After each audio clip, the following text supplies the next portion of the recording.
Welcome to McPlum, simple solutions served daily. In this video, I will show how to remove a Chevy Cruze front bumper.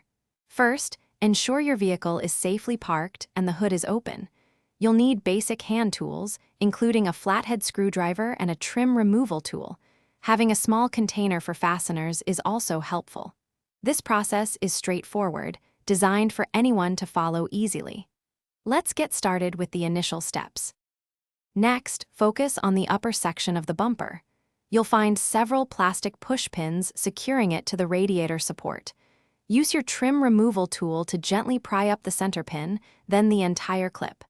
Be careful not to break them, as they can be reused.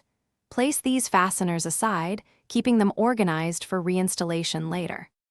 Hey everyone, if you're finding this video helpful, please hit that like button and subscribe for more content.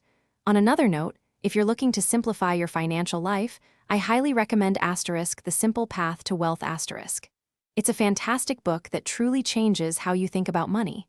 Check the description for a link to the book and other great deals. Now, let's get back to the video. Now, let's move to the wheel wells. Turn your front wheels to gain better access to the liner. You'll find a few screws securing the bumper to the fender liner. Remove these on both the driver's and passenger's sides. After that, check the underside of the bumper for any additional clips or bolts that might be holding it in place. These are usually easy to spot. With all fasteners removed, the bumper is almost free.